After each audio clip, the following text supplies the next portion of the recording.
Hi friends, welcome back. भैया अब नहीं रुकेगा भारत, देश मचाई खलबली।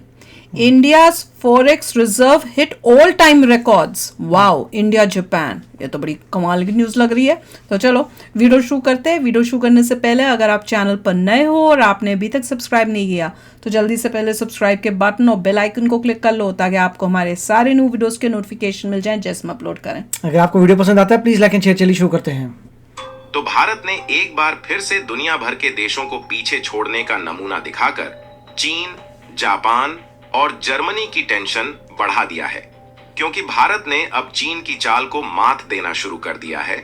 और जहां एक तरफ चीन, जापान और जर्मनी जैसे देशों की अर्थव्यवस्था में उथल पुथल मच रही है और उनकी विदेशी मुद्रा संभलने का नाम नहीं ले रही है, वहीं भारत ने विदेशी मुद्रा में ग्रोथ हासिल करते हुए फिर से एक बार नया खेल कर दिया है।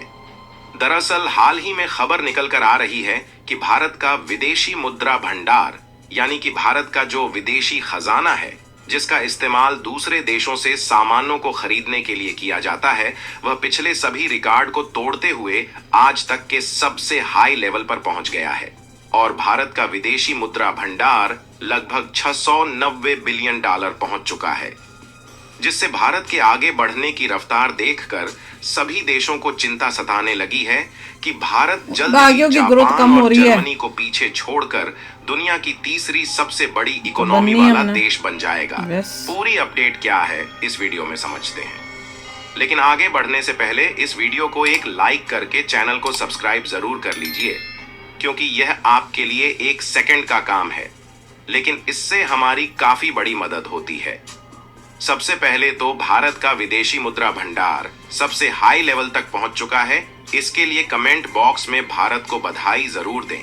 असल में देखा जाए तो चीन जैसे देशों को परेशानी इसलिए हो रही है क्योंकि न सिर्फ भारत का विदेशी मुद्रा भंडार आज तक के सबसे हाई लेवल पर पहुंच चुकी है, बल्कि दुनिया भर के देशों में बनी युद्ध की स्थितियों को देखते हुए भारत ने गोल्ड रिजर्व को भी बढ़ाना शुरू कर दिया है, ताकि अगर पैसों की वैल्यूएशन डाउन होती है तो भारत के पास भारी भरकम मात्रा में गोल्ड रिजर्व मौजूद रहे और भारत की इकोनॉमी में कोई भी असर न पड़े।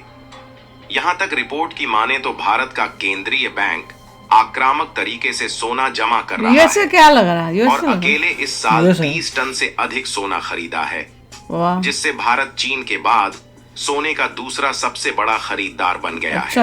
यानी कि चीन सोना इकट्ठा करने के मामले में कब भारत से पीछे चला जाए, इस बात की कोई भी गारंटी नहीं है। चलता कैसे? और भारत की वजह से चीन की दिक्कतें बढ़ने का दूसरा सबसे बड़ा कारण यह है कि भारत को कई देशों के उन मार्केट का एक्सेस मिलता जा रहा है जहां पर इसके पहले चीन अपना पैर कई सालों से जमाए हुए था। और चीन की कई कंपनियां अपनी घटिया क्वालिटी वाले अलग अलग प्रकार के प्रोडक्ट बेचकर और अनेकों देश में एक्सपोर्ट करके कमाई कर रही थीं।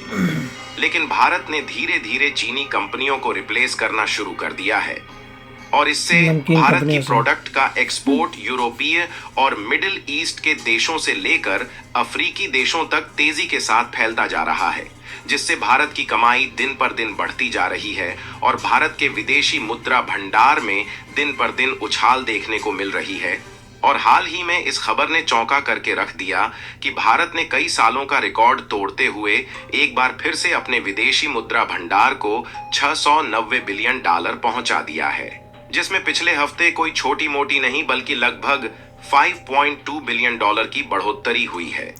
और किसी सिंगल हफ्ते में भारत के विदेशी मुद्रा भंडार में लगभग $5 बिलियन की बढ़ोतरी होना अपने आप में ही बहुत बड़ी बात है। एक हफ्ते में। आपको बता दें कि विदेशी मुद्रा भंडार में डॉलर, यूरो और पाउंड जैसी करेंसी को रखा जाता है जो कि इंटरनेशनली ऑपरेट होती है, और लगभग सभी देश इस तरीके की करेंसी में ट्रेड करने के लिए तैयार हो जाते हैं।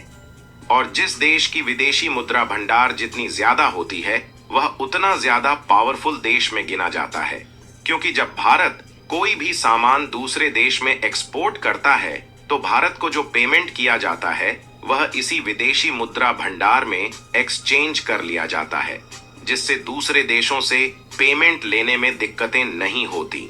और जब हमें दूसरे देशों से कोई सामान खरीदना होता है तो इसी विदेशी मुद्रा भंडार से पैसे को निकालकर पेमेंट किया जाता है। और देखा जाए तो पिछले एक साल में भारत के विदेशी मुद्रा भंडार में लगभग 95 बिलियन डॉलर की ग्रोथ देखने को मिली है, एक साल जिससे में विदेशी मुद्रा भंडार 595 बिलियन डॉलर से बढ़कर एक साल के भीतर लगभग 690 बिलियन डॉलर 8 के पहुंच आसपास गया। है। विदेशी मुद्रा भंडार बढ़ने का सबसे बड़ा कारण यह है कि भारत के द्वारा जो दूसरे देशों में प्रोडक्ट और सर्विसेज का एक्सपोर्ट है उसमें काफी बढ़ोतरी आई है और भारत को कई देशों के नए नए एक्सपोर्ट मार्केट पर पैर जमाने का मौका मिला है। इसलिए भारत के द्वारा एक्सपोर्ट ज्यादा किया गया और ओवरऑल हम लोगों ने जो दूसरे देशों से सामानों को खरीदा उसके लिए कम पेमेंट करना पड़ा है, जिससे एक साल के भीतर ही भारत के विदेशी मुद्रा भंडार में 95 बिलियन डॉलर की बढ़ोतरी हुई है। बस और यानी बढ़ता कि रहे, बस कहने का मतलब यह है कि भारत एक्सपोनेंशियली की ग्रो। विदेशी मुद्रा भंडार बढ़ रही है तो इससे भारत की पावर भी बढ़ रही है। बस। इसे समझने के लिए हम सबसे बड़ा उदाहरण बांग्लादेश और पाकिस्तान को ले सकते हैं, क्योंकि यह बात सभी को मालूम है कि ये पिछले कहाँ कुछ की महीनों बार-बार में वीडियो आती है। बांग्लादेश के विदेशी ये मुद्रा USA गया था। भंडार में केवल 17 बंदा बिलियन USA क्यों डॉलर गया बचे था? हुए कई बार थे, जाता। लेकिन बांग्लादेश के बिगड़ते हालातों के कारण उनके यह सारे पैसे खत्म हो गए हैं, जिससे बांग्लादेश के पास ना तो भारत और तो रूस नोबेल के प्राइज मिला बकाया था। चुकाने के लिए उनके विदेशी मुद्रा भंडार में पैसे बचे सिक्योरिटी क्यों होती हैं है? और ना ही कोई भी देश या फिर वर्ल्ड बैंक बांग्लादेश को इन हालातों में कर्ज देने के लिए तैयार है। होता ही। और बांग्लादेश के हालात दिन पर दिन बिगड़ते जा रहे हैं, जिससे मोहम्मद यूनुस के सिर पर संकट के बादल मंडरा रहे हैं और उनके देश की लंका लग रही है। यहां तक बांग्लादेश के द्वारा 5 बिलियन डॉलर की मांग की जा रही है ताकि उसका इस्तेमाल करके वह अपने फॉरेक्स रिजर्व यानी कि विदेशी मुद्रा हमारा भंडार एक को हफ्ते में बढ़ा जितना सके। बड़ा है लेकिन उतना कोई उनको भी देश चाहिए, उन्हें उसके लिए देने भीख के लिए मांग रहे हैं। तैयार नहीं है। और यही सेम हाल पाकिस्तान का भी हो चुका है, जिससे उनके पास चीन के कर्ज चुकाने के लिए पैसे नहीं है, तो वह अपने देश में झूठी न्यूज फैला रहे हैं कि उनके देश में बड़े बड़े कच्चे तेल वाले कुएं के भंडार मिल चुके हैं। निकल ताकि लिए, इस तरीके से अमीर हो विदेशी गए। कंपनियां पाकिस्तान में इन्वेस्टमेंट करें तो उस पैसे का इस्तेमाल करके पाकिस्तान चीन जैसे दूसरे देशों का कर्ज चुका पाए।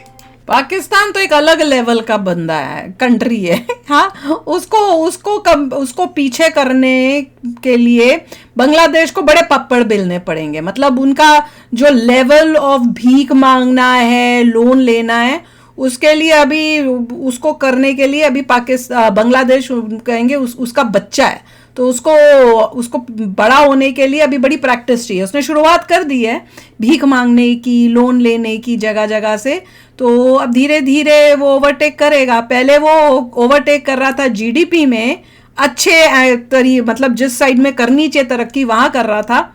अब जब से शेख हसीना को निकाला है, एंटी इंडिया बने हैं, तो उनकी ग्रोथ जीडीपी की तरफ जाने की जगह कैसे अच्छे भिखारी एक्सपर्ट भिखारी बनते, भिखारी का बिजनेसमैन बनते हैं, उसकी तरफ जा रहा है। पर दिस इज अमेजिंग कि भैया इंडिया का तो जो है रिजर्व्स जो हैं वो हर हफ्ते कोई ना कोई न्यूज़ आती है, हर थोड़े दिन के अंदर, कि भैया और इतना ग्रो हो गया, इतना ग्रो हो गया। बस ऐसी ग्रो होता रहे, क्योंकि हमें जहाँ पहुँचना है अपने फर्स्ट 3 पोजीशंस के अंदर, वेरी इंपॉर्टेंट। उसके बाद ही जब हमारे पास वो पोजीशन आएगी, वो ताकत होगी हमारे पास कि हम किसी भी कंट्री को उसके मुंह पे जो हम सोचते हैं वो बोल पाएं। अभी हम जो हम करना चाहते हैं या बोलना चाहते हैं वो अब कर नहीं पा रहे, क्योंकि अभी हमें स्ट्रांग होना है। जैसी वो हो सिचुएशन आएगी, उसके बाद फिर हमें सोचने की जरूरत नहीं है, जो बोलना है धड़ल्ले से बोल के इनका काम खत्म कर देंगे। तो चल आप भी शेयर करना अपने थॉट्स। चलते हैं, मिलेंगे नेक्स्ट वीडियो में बहुत ही जल्द। Till then take care and bye bye. तो अगर आप मेरे इस चैनल पे नए हो तो जल्दी से सब्सक्राइब के बटन को हिट करो और बेल आइकन को क्लिक करो, ताकि आपको मेरा जब नया वीडियो मैं लगाऊं आपको उसके बारे में जल्दी से पता चल जाए।